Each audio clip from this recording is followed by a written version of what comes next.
내일은 스승의 날입니다. 하지만 최근 풍경은 예전과 많이 달라진 것 같습니다. 내일 대다수 학교가 학교장 재량으로 휴업을 하거나 오전 단축 수업을 하는 방식으로 운영된다고 하고요. 수업을 하는 학교의 경우에도 다른 날과 다름없이 정규 수업만 하고 조례 시간에 카네이션 달아주기 행사를 하지 않는 경우가 많이 늘었다고 하는데요. 안양옥 한국교원단체 총연합회 회장과 이야기 나눠보겠습니다. 안녕하세요, 안 회장님. 네, 반갑습니다. 네, 이게 앞서 말씀드리기도 했는데요. 회장님께서는 이 달라진 스승의 날 풍경 어떻게 생각하십니까?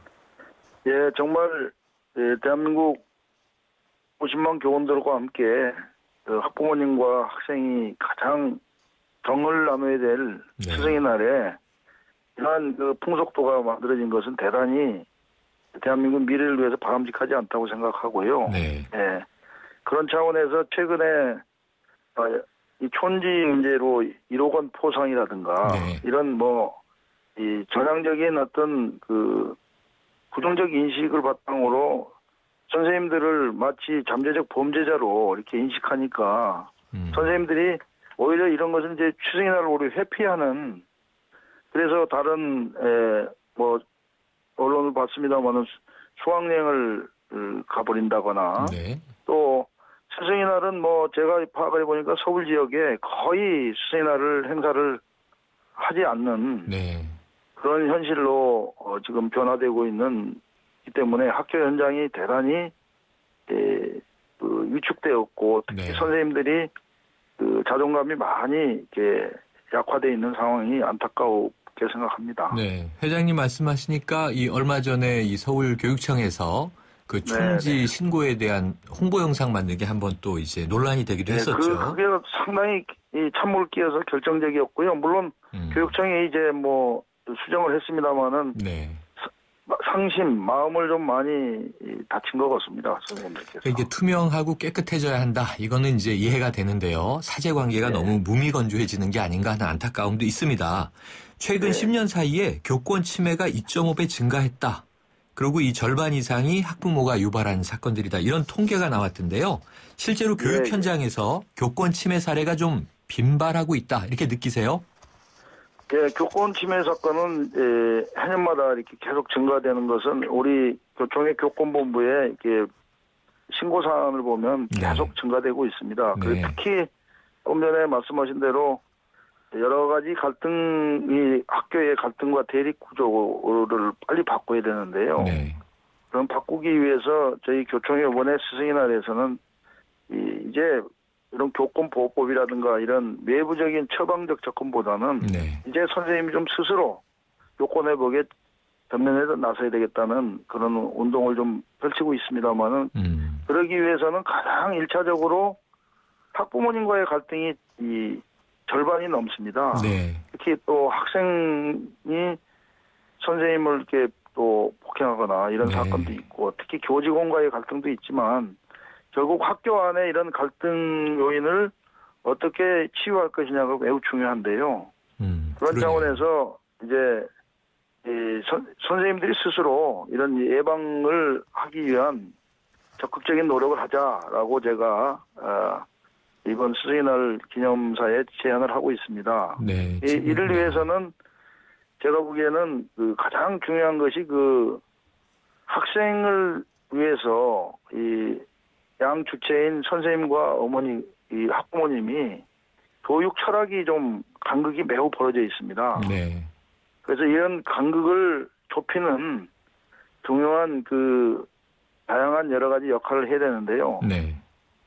잘 아시다시피 사제 동행이라든가, 사제 동행을 넘어서서 산모 동행이 돼야만이 우리 대한민국이 이 학교 현장이 본래의 모습을 찾지 않을까 이렇게 생각합니다. 네, 그렇군요. 지금 이 대안까지도 고심하시는 바를 말씀을 해주셨는데, 그런데 이런 게 이제 제도화되는 게 중요할 텐데요. 지금 교권보호법, 이 법이 벌써 2년째 국회에서 계류 중이라면서요. 예, 대단히 안타깝습니다. 네. 예, 국회라는 곳이 정말 우리 삶의 현장을 보호하기 위해서 여러 가지 법을 만드는데요. 거의 교원지 향상 특별법 개정안을 2013년도 국무회의에서 의결을 했어요. 그런데 이 국회 교육위원회가 정말 일을 제대하지 못한 것은 매우 안타깝고 네. 이번 이 정기국회에서는 반드시 이번 것을 내일 스승의 날을 계기로 네. 우리 국회의원들이 좀 선언을 좀 해야 될 것 같습니다. 네. 그래야만이 교직사회가 그래도 굉장히 이 사기가 좀 올라가지 않겠습니까? 예, 지금 말씀하신 대로 그러네요. 예. 5월이 가정의 달이면서 내일이 이제 스승의 날인데 네. 그럼 이제 5월 28일 지금 본회의 예정돼 있거든요. 그때는 그렇습니다. 이 교육 관련 법안, 교권보호법이 꼭 통과되기를 희망한다. 국회에 지금 회장님께서 강력하게 예. 좀 이 말씀을 주신 거예요.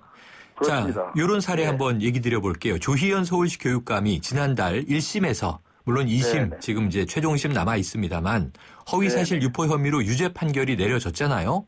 네. 근데 이 이후로 이제 교육계가 시끄러워지는 것이 교육감 직선제가 과연 옳으냐 이 존폐에 네. 대한 논란이 이제 생기지 않았습니까? 회장님께서는 네. 지금 폐지가 옳다 이렇게 보시는 입장이신 거죠? 그렇습니다. 제가 2010년도 한국교총 회장이 되어서 지난 5년 동안 한 20여 차례 언론을 통해서 네. 교육감 직선제 폐해에 대해서 문제 제기를 했고요. 네. 대한민국의 교육의 미래를 넘어서 대한민국의 미래에 큰 악영향을 미치고 있는 게 사실이고 그래서 현실적 폐해보다는 법리적으로도 네. 이 헌법 제31조의 교육의 정치적 중립성, 교육의 전문성을 훼손하고 있습니다. 따라서 저희가 지난해 8월에 헌법재판소에 위헌 소송을 제기하였고요. 네. 지금 현재 전원재판부에 회부되어서 심리 중입니다. 그렇군요. 그래서 저는 네. 이 이념 논쟁으로 직선제냐 간선제냐 임명제냐 이렇게 87년 민주화 이후에 민주주의 가치 원리에만 정도되지 말고 네. 진정한 교육의 미래를 위해서는 공화주의적 가치도 생각을 해야 됩니다. 대한민국이 민주주의 국가가 아니라 민주공화국이지 않습니까? 네. 공화주의적 접근을 한다면 교육의 전문인들을 교육감으로 이렇게 선출하는 지혜를 가져야 됩니다. 그래서 유럽의 경우는 거의 임명제나 반선제를 하고 있고요. 미국의 경우에도 과거에는 직선제를 좀 했습니다만 지금은 현재는 37개 주가 다 임명제로 전환되어 있는 상황입니다. 네. 이게 워낙 지금 심각하고 큰 문제라 논란이 큰데 반론도 또 네. 여러 가지가 있더라고요. 그건 그렇습니다. 다음에 한번 좀 양측 토론을 통해서 해소해 보도록 하겠고요. 자, 예, 우리 예. 교육이 그럼 바로 서기 위해서 지금 여러 가지가 있겠지만 가장 네, 네. 중요한 어떤 노력들이 필요한 시점이다 생각하십니까? 예, 두 가지만 좀 말씀드리고 싶은데요. 네. 우선 아까 말씀드린 대로 우리 스승의 날을 맞이해서 이제 우리 새로운 선생님 상을 네. 사회적으로 정립할 필요가 있겠다. 네. 그래서 과거에는 이렇게 좀 스승의 은혜를 이렇게 생각하고 받고 그런 것이 아니라 선생님이 주체적으로 노력을 해서 네. 우리 선생님들의 사회적 인식을 좀 제고하는 노력을 네. 아까 교권보호법 얘기하는데 교권보호법이라는 거 외부적인 법과 정책보다는 네. 선생님 스스로 사회로부터 신뢰받기 위한 활동들을 해나가야 되겠다라고 생각합니다. 네. 그래서 선생님들도 이제 학교 밖으로 안과 밖을 이렇게 활동을 하면서 사회적 공헌 활동도 해나가면서 네.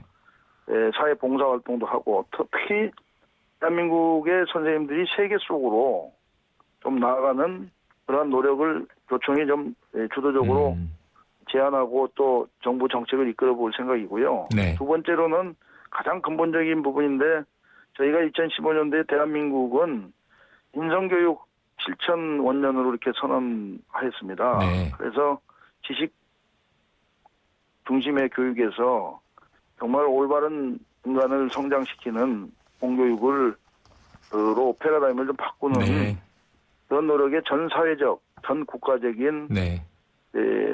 의식 전환이 좀 필요하다. 이 부분을 좀 강조드리고 네, 있습니다. 알겠습니다, 회장님. 오늘 말씀 네. 감사드립니다. 네, 감사합니다. 지금까지 안양옥 한국교원단체 총연합회장이었습니다.